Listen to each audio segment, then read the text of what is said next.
It's been a couple months since you and I last spoke. Let's start here. How's your granddad doing?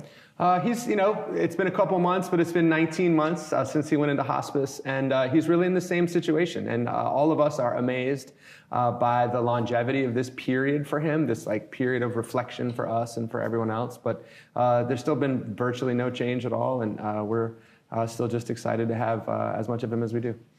How often do you get to speak with him now?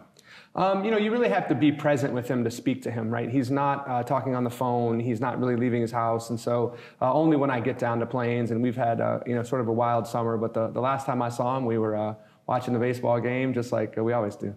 What do you guys talk about when you're together?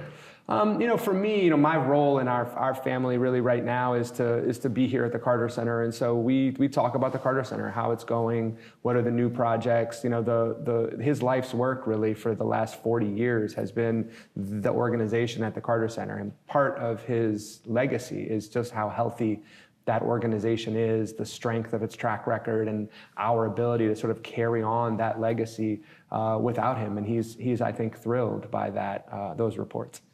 When you talk about legacy, what do you hope President Carter's legacy will be?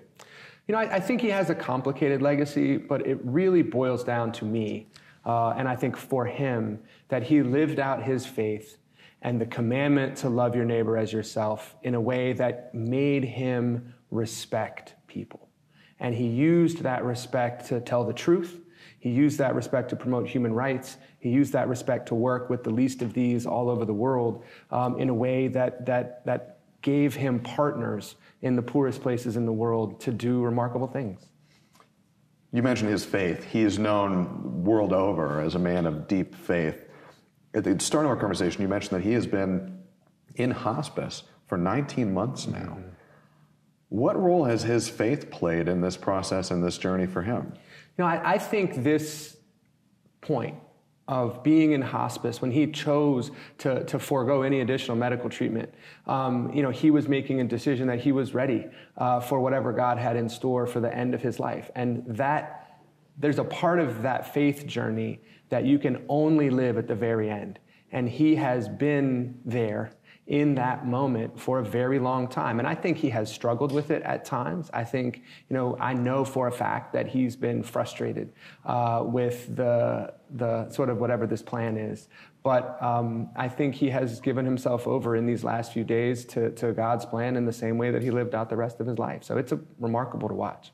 What do you learn from him? I think we've all had this time of reflection for the last several years now, including before he went into hospice.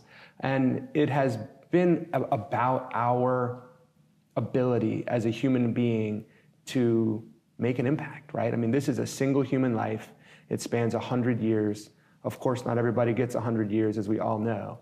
But if you do, and you use it to do good for other people, there's no limit almost to what you can achieve. And I think that sounds trite and it sounds like a cliche, but when you're in the family, you've been next to the person, I know he's just a regular guy because of all the things I've seen him do as a regular guy, but it is about the power of a human life for me. Are there ever moments when you go down and you visit him now and you guys talk, you watch a Braves game and you spend time together and that conversation's over and you walk back outside and you have a moment of sort of, whoa? I mean, of course, there are moments where you're struck by different parts of my relationship with him. I mean, one of the great joys for me, not everybody gets to experience their grandfather until they're almost 50 years old. My children are 18 and 15. They have really long, deep memories of their great grandfather, right? Those personal relationships are real. And impactful just in that way, I mean, the things that I think about that stop me in my tracks about my grandfather are not about public legacy, but they're about, the going fishing or, this is, him teaching my kids how to shoot a gun or how to clean a catfish. I mean, those are the things that are the personal side for me that stop me. Is he looking forward to his 100th birthday? I think he's looking forward to his 100th birthday, but I don't know. I really think that he has, again, sort of turned this time over to his faith journey. And whether he gets it or not, I don't think it's a goal for him. But I think, he appreciates the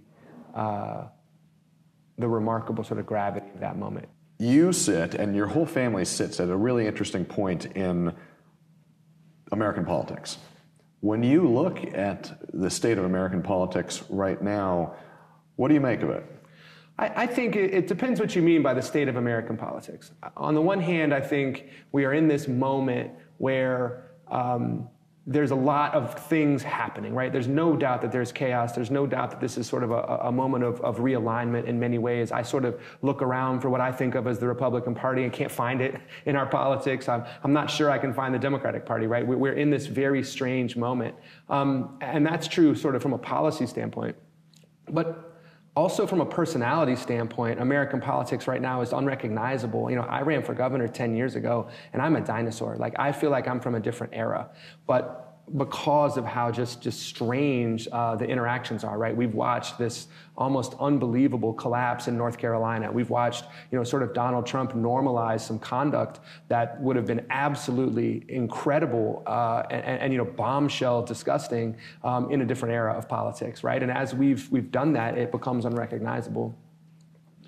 But I think as we sit here in Atlanta today and think about American politics, one of the remarkable aspects of that is that it has come home to Georgia in many ways.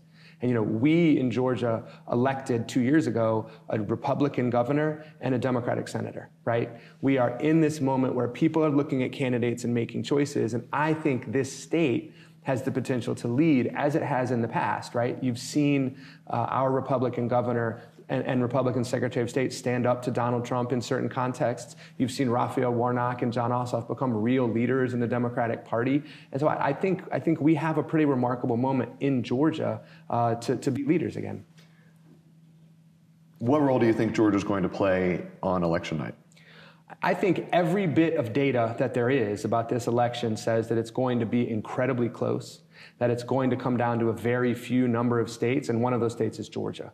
So I think Georgia will be the key. I think what people do in Georgia with their friends, with the folks that they know, volunteering, getting engaged, will have an impact on the outcome of the national election. And so I think Georgia is right there at the crux of this election.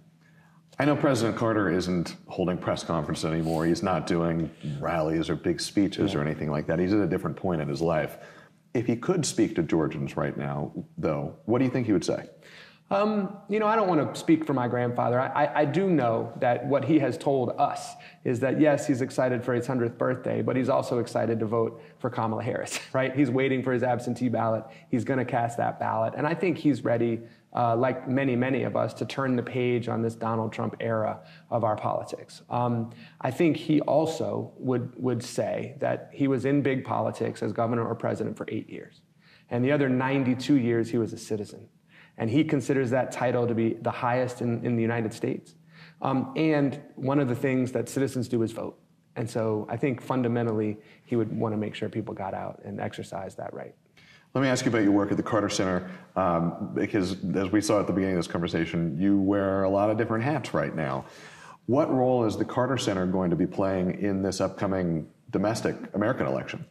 So I think one of the important aspects of the Carter Center is that it has observed elections across the world, and over 100 elections in over 40 countries for the last 40 years, right? True expertise in the area of what it takes to have an election that truly represents the will of the people, the technicalities there, and then also the other issues that go into establishing respect and confidence in the system. So we appreciate that we've built that expertise with my grandfather on the international scene.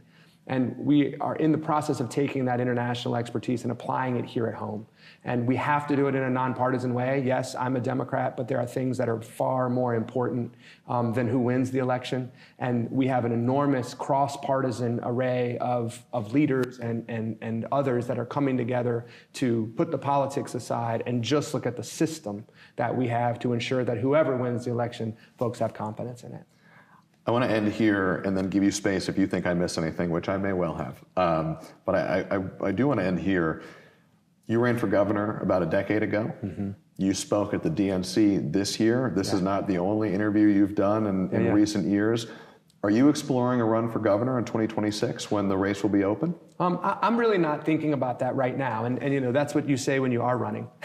But I'm really not thinking about it right now. I think that this presidential election is going to define our politics so much for the next decade that you really can't make decisions about what you're going to do after that until we get through this 2024 election. So that's an honest answer. That might sound like a politician answer, but it's true. Not ruling it out. No, I've never ruled it out. I want to end with one last question, if you'll indulge me, and circle all the way back to where we started with your grandfather, President Carter. Mm-hmm. We talked about his faith. We talked about your family. One person we didn't talk to and talk about is his wife of over many decades. Yeah. She's gone now, but I'd imagine that you still feel her legacy, and I'd imagine that President Carter still thinks about her all the time. Sure. Tell me about that relationship and what you've learned from it. So my grandparents were married for 77 years, and that's something that not a lot of people get, as we all know. And it's probably harder for all of us in my family to talk about her than it is anything else because of how much we miss her, right? She was this rock in our family in such fundamental ways, and for him, right? She was his partner through everything that he ever did. And so as we look at that, especially right now with all the other things that are going on in my life and elsewhere, you know, you look at the value of having a partner that's there for everything, and it's a pretty remarkable thing. Jason Carter, thank you very much. You too, man. Thanks.